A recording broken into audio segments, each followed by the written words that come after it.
La mayoría de las plantas que compraste esta primavera van a estar muertas antes de agosto, y la razón no tiene nada que ver con el riego ni con el abono.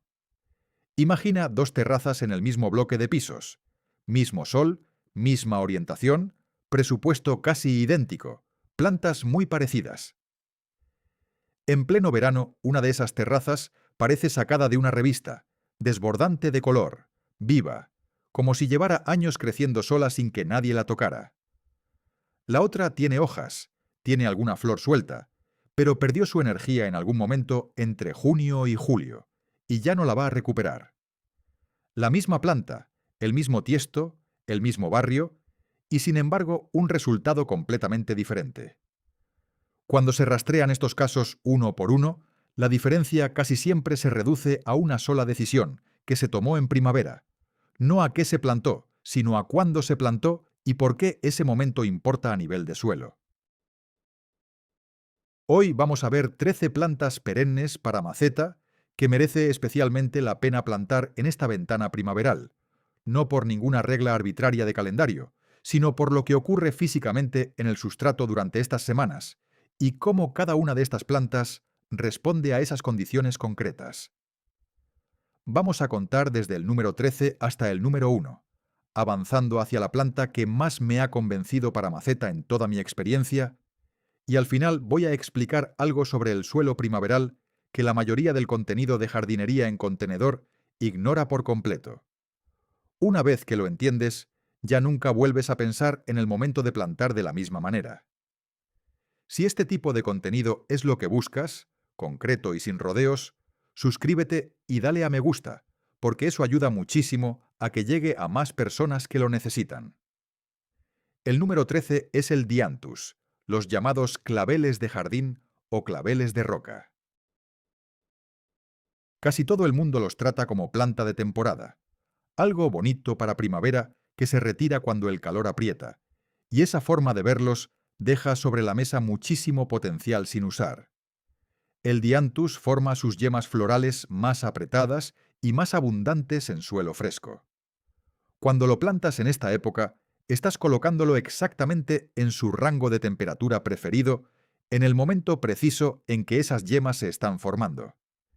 El resultado es una planta más baja, más compacta y con una floración visualmente mucho más densa que la misma variedad plantada 6 semanas después. No es una diferencia pequeña. Si alguna vez has puesto dos plantas de la misma variedad en distintos momentos y las has comparado en su primer pico floral, la diferencia es evidente. Para maceta, el drenaje lo es todo con el dianthus. No quiere un sustrato rico y húmedo, sino mezclar una parte de perlita gruesa o arena de cuarzo con dos partes de sustrato universal. Sol directo sin negociar y buena circulación de aire alrededor. Dedicarle 10 minutos semanales a retirar las flores gastadas multiplica la floración de forma muy notable durante toda la temporada. Si saltas ese paso, la planta frena mucho antes de lo que debería. Hay variedades que funcionan especialmente bien para esto y que resisten hasta condiciones de frío bastante severo, lo que las convierte en una apuesta muy sólida incluso para terrazas con inviernos duros. El número 12 es la agastache, que según la variedad recibe el nombre de menta colibrí o hisopo anisado. Y lo que hace interesante a esta planta para maceta no es su aspecto en el vivero, sino lo que ocurre antes de que aparezca la primera flor. La agastache produce sus espigas florales desde una corona basal, ese nudo compacto a ras de sustrato del que brotan todos los tallos cada temporada. El tamaño y la densidad de esa corona determinan directamente cuántas espigas va a producir la planta durante los meses siguientes. Una corona bien formada da lugar a tallos apretados y continuos desde mediados de verano hasta las primeras heladas. Una corona pequeña, formada con prisas bajo el calor, produce una planta escasa que nunca llega a mostrar su potencial real, sin importar cuánto la riegues o la abones después. El suelo fresco de primavera es exactamente la condición en la que esa corona se expande con más fuerza, y plantar ahora le da a la agastache varias semanas para construirla antes de que el calor cambie las reglas del juego. Hay otro detalle que muy poca gente menciona sobre esta planta. Cuando rozas sus hojas con los dedos, libera un aroma que mezcla regaliz con menta de una forma que no tiene comparación con ninguna otra planta de esta lista. No es un olor suave de fondo, es inmediato y bastante sorprendente la primera vez. A nivel de fauna, el valor de la agastache es difícil de exagerar. Los colibríes la encuentran y vuelven a ella de forma constante. Los abejorros y las abejas nativas trabajan las espigas sin parar. Las mariposas también aparecen.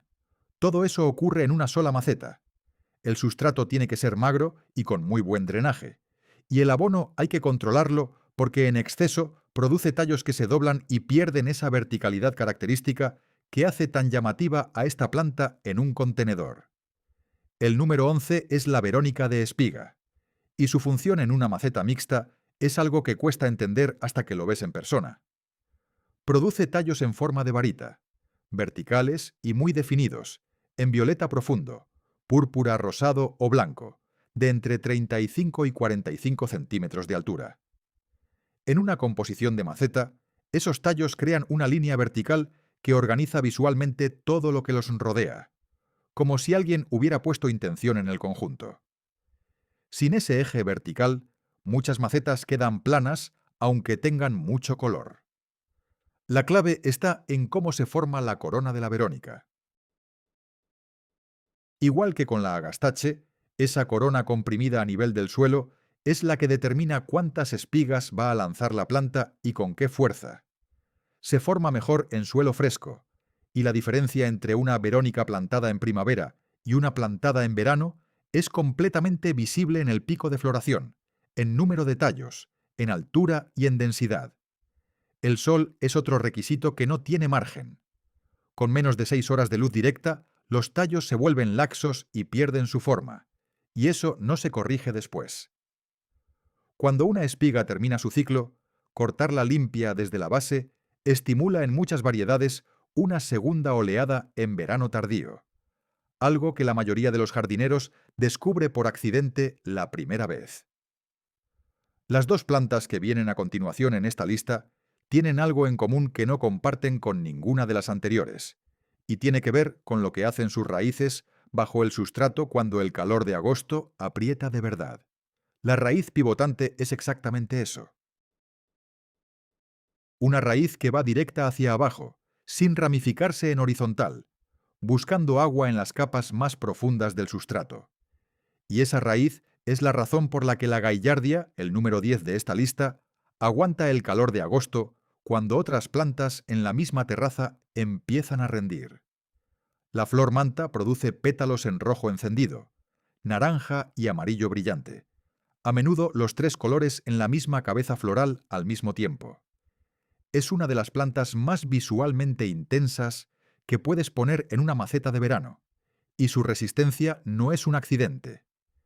Es el resultado directo de lo bien que se desarrolló esa raíz pivotante durante las primeras semanas tras la plantación. En suelo fresco, esa raíz crece con más agresividad. Le das 6 semanas de condiciones frescas y habrás construido la base de su tolerancia al calor para toda la temporada. Plantada en verano, con el suelo ya caliente, la raíz queda corta y la planta lo muestra en agosto, cuando más la necesitas. El drenaje aquí no es una preferencia, es una condición de supervivencia. La raíz pivotante pudre en sustrato compacto o en macetas sin orificios suficientes mucho más rápido que en cualquier otra planta de esta lista. Sustrato ligero, maceta con buen drenaje, riego moderado desde el principio. En suelo rico la gaillardia produce follaje a costa de flores, así que no la abones en exceso. La planta que viene a continuación hace algo completamente distinto con su raíz, y vive en las condiciones opuestas a todo lo que acabamos de ver. El número 9 es el helecho pintado japonés, y es probablemente la planta más difícil de describir de esta lista porque lo que ofrece no es color de flor, sino algo más sutil y más duradero. Sus frondes combinan plateado, burdeos oscuro y verde en una distribución que varía de una fronda a otra, como si cada una fuera ligeramente distinta de la anterior. En una esquina de sombra, esa planta ilumina el espacio de una manera que las flores en sombra simplemente no pueden replicar. Las flores en zonas oscuras son puntos de color que aparecen y desaparecen. El helecho pintado japonés es presencia constante durante toda la temporada. La ventana primaveral importa aquí de una forma muy concreta. Los frondes empiezan a desplegarse desde el rizoma en primavera, y cómo se desarrollan durante esas primeras semanas en suelo fresco y húmedo determina el tamaño, la intensidad cromática y la vitalidad de todo el follaje que verás durante los meses siguientes. Una plantación tardía produce frondes más pequeños y más apagados que nunca alcanzan lo que esta planta puede dar cuando tiene las condiciones adecuadas desde el principio. La humedad constante es el único requisito sin margen. En cuanto esta planta se seca de verdad, las puntas de las frondas empiezan a oscurecerse, y eso no se revierte. Sombra parcial o total, riego regular, y el resto prácticamente se gestiona solo. Si tienes esa zona de la terraza donde nada ha funcionado nunca porque el sol no llega, es muy probable que el problema no fuera la zona, sino las plantas que elegiste para ella. Lo que viene a continuación en esta lista es completamente diferente en aspecto y en condiciones, pero comparte con el helecho algo que muy pocas plantas tienen, y tiene que ver con el movimiento. La gaura, el número 8 de esta lista, es esa planta de movimiento. Tiene tallos largos y arqueados que llevan flores pequeñas, blancas o rosa pálido, y esas flores se mueven con la corriente de aire más leve que puedas imaginar. No es un movimiento grande ni llamativo. Es una oscilación suave, casi continua, que da la sensación de que la planta está viva de una forma que las plantas quietas no transmiten. En un día con algo de brisa, una gaura en maceta es difícil de ignorar. Hay algo en ese movimiento constante que llama la atención de forma instintiva. Y como la gaillardia, su resistencia al calor y a la sequía viene de una raíz pivotante que necesita semanas de suelo fresco para desarrollarse bien antes de que llegue el verano. Si la plantas cuando el suelo ya está caliente, esa raíz queda corta y la planta lo acusa durante toda la temporada. El sustrato tiene que ser magro y con muy buen drenaje, y el error más habitual con la gaura en maceta es exactamente el mismo que con la gaillardía: regar de más durante las primeras semanas. Cuando el suelo se mantiene demasiado húmedo, la raíz no tiene necesidad de buscar hacia abajo y se queda en la superficie. Una raíz superficial no aguanta el calor. La raíz que busca hacia abajo, sí. Resiste la tentación de regar en exceso al principio. Deja que la planta trabaje un poco y en verano notarás la diferencia. La siguiente planta de esta lista no tiene raíz pivotante, pero tiene algo que ninguna de las anteriores puede ofrecer, y es la forma en que cambia de aspecto según el ángulo y la hora del día. La salvia rusa es el número 7, y describirla con palabras siempre se queda corto. Tiene tallos de color plateado claro, hojas profundamente recortadas, con un aroma fuerte cuando las tocas, y produce espigas de pequeñas flores azul lavanda que parecen flotar en el aire por encima del follaje. A primera hora de la mañana, con luz baja y lateral, la planta entera aparece casi blanca. Al mediodía, en pleno sol, el azul de las flores se intensifica y el conjunto gana profundidad. Al atardecer, con la luz cálida del final del día, prácticamente brilla desde el otro lado de la terraza. Es la misma planta en 3 momentos distintos del día, y los 3 son diferentes. Las abejas la cubren en floración de forma constante, sin pausas, no 1 o 2 abejas. Muchas, trabajando las espigas de forma continua durante horas. La raíz que construye en suelo fresco primaveral es lo que determina su capacidad para aguantar sin agua en pleno agosto. Una salvia rusa bien establecida desde primavera puede pasar varios días sin riego en verano sin mostrar ningún signo de estrés. Una plantada tarde, con la raíz sin desarrollar, no tiene esa capacidad. El sustrato tiene que ser muy bien drenado y bastante magro. En sustrato rico, los tallos crecen demasiado rápido, se vuelven laxos, y la planta pierde esa elegancia vertical característica que la hace tan llamativa. Maceta de al menos 35 centímetros para que la raíz tenga espacio. pleno sol sin ninguna excepción. Lo que viene a continuación en esta lista atrae fauna de una forma tan específica y tan constante que hay jardineros que la usan directamente en lugar de los comederos artificiales. El penstemon, el número 6 de esta lista, resuelve algo que muchos jardineros de terraza llevan temporadas intentando conseguir sin éxito. Si tienes colibríes en tu zona y quieres que visiten tus macetas de forma regular, no ocasional, el penstemon es una de las formas más directas de lograrlo. La forma tubular de sus flores está diseñada para el pico de los colibríes, y eso se traduce en visitas constantes durante semanas. Pero lo que determina que esa planta funcione bien en maceta no es la flor, sino la red de raíces fibrosas que forma durante las primeras semanas tras la plantación. Esa red es especialmente sensible al estrés por calor. Si la plantas en suelo ya caliente, las raíces no tienen tiempo de expandirse antes de que la demanda hídrica del verano las supere, y la planta muestra ese déficit durante toda la temporada. En suelo fresco, esa red se extiende con más anchura y más profundidad, y cuando llega el calor ya tiene capacidad para gestionarlo. Sustrato con una buena proporción de perlita, sin abono nitrogenado en exceso y pleno sol. Una cosa importante antes de comprar: la resistencia al frío varía mucho entre variedades de penstemon. Hay variedades que aguantan inviernos muy fríos sin problema, y otras que no resisten las heladas. Comprueba la resistencia específica de la variedad que eliges antes de plantar, porque ese detalle cambia completamente la estrategia según dónde tengas la terraza.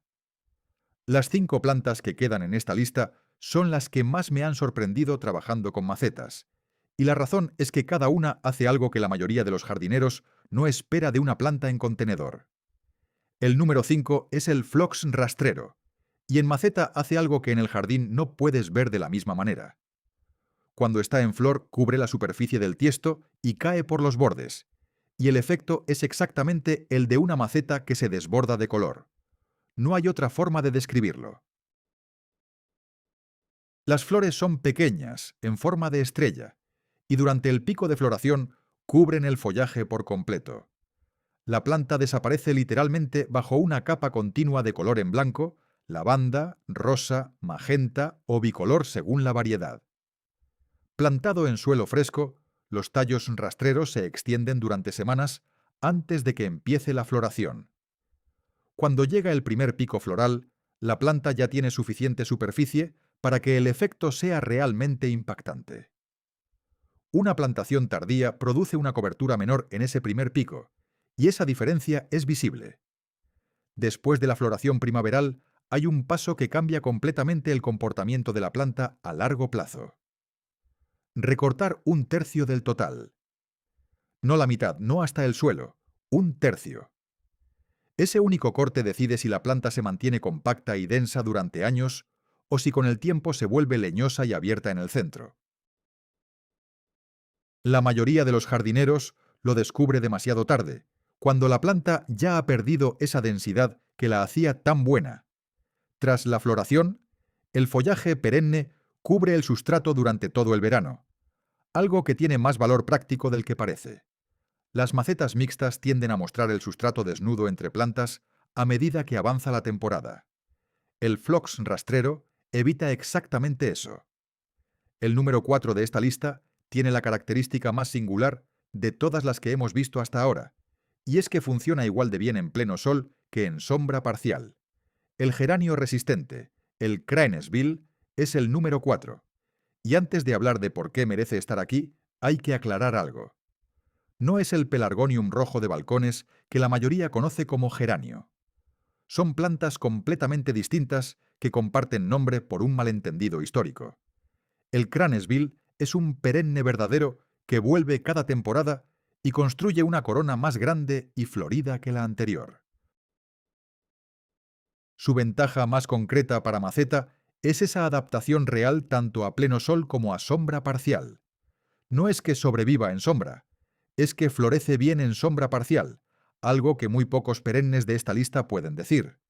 La red radial ancha, que forma en suelo fresco primaveral, le da una resistencia a la sequía que sorprende para una planta de aspecto tan delicado.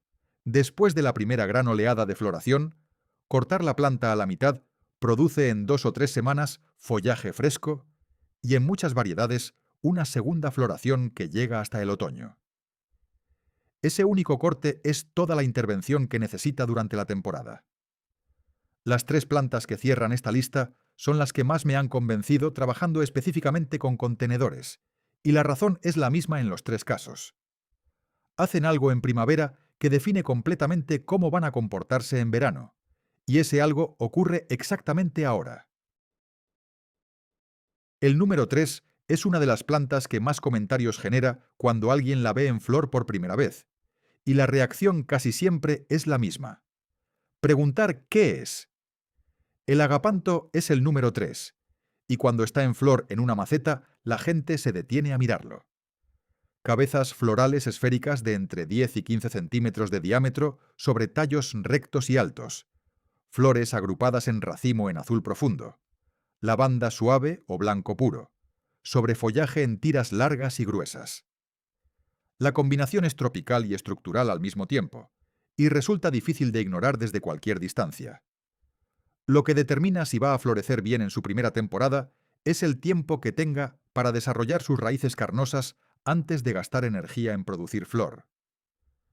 Plantado en primavera, tiene toda la estación para construir esa masa radial. Plantado tarde, las raíces no tienen tiempo suficiente y la floración en el primer año es escasa o directamente no ocurre. Hay un detalle contraintuitivo sobre el agapanto en maceta que cambia la forma de tratarlo.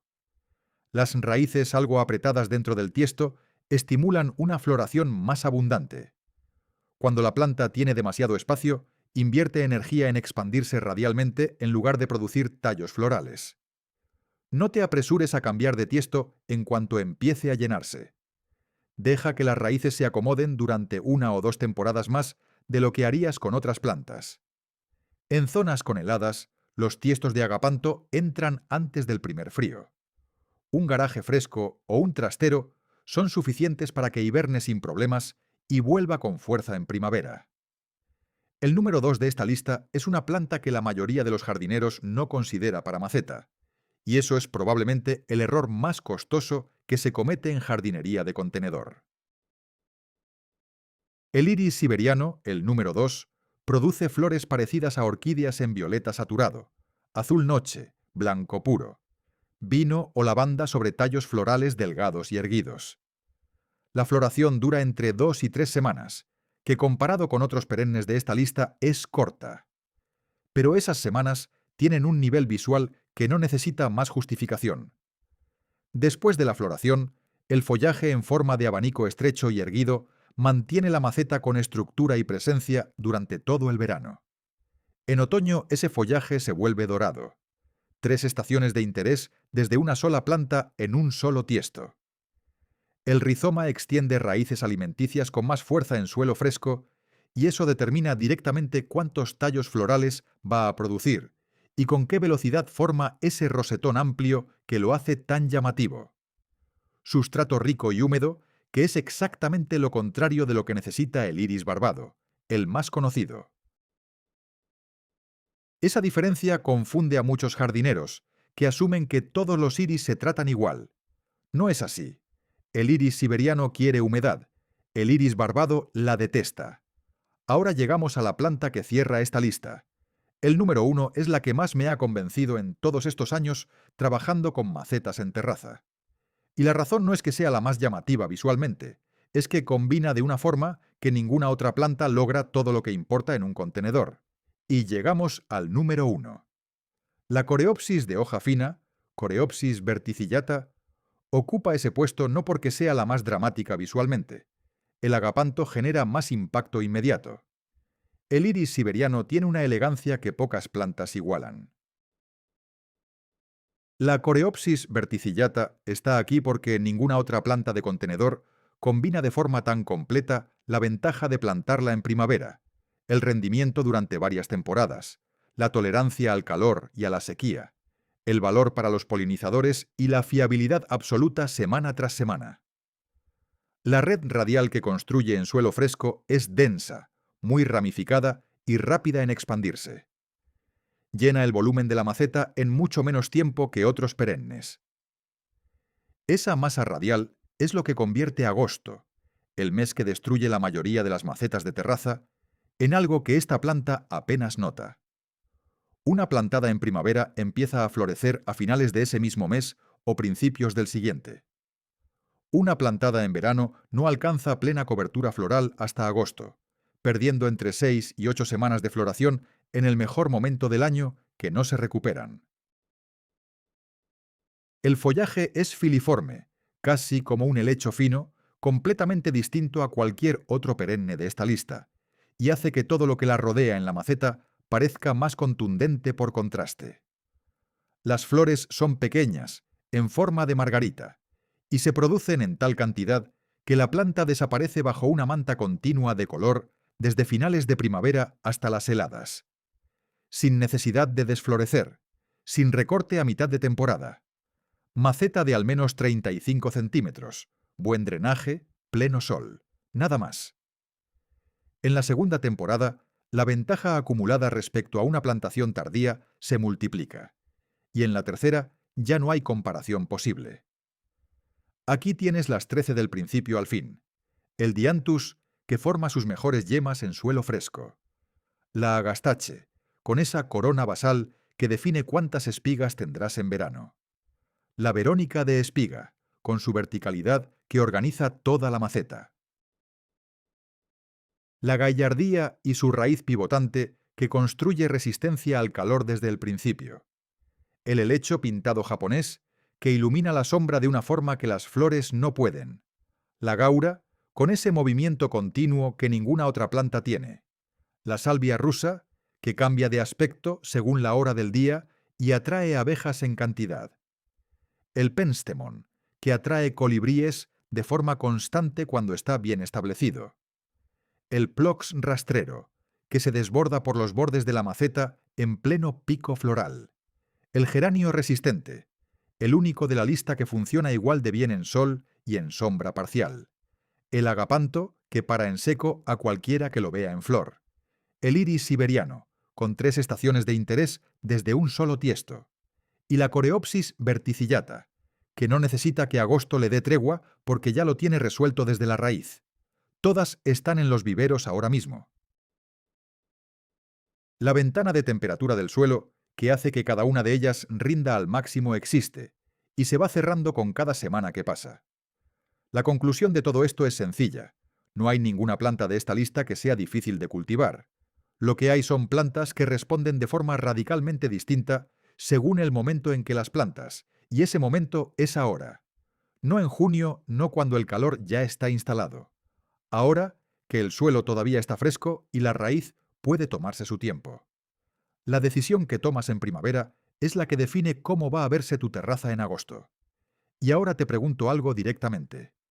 De estas 13 plantas, ¿cuántas has plantado fuera de la ventana ideal y has visto cómo no llegaban a lo que esperabas? Cuéntamelo en los comentarios, porque eso es exactamente lo que otros están viviendo ahora mismo y tu experiencia puede cambiar una decisión de alguien que está leyendo. Si este vídeo te ha dado algo concreto que aplicar esta temporada, dale a me gusta y suscríbete para no perderte lo que viene, porque lo próximo va a cambiar la forma en que eliges tus plantas para contenedor.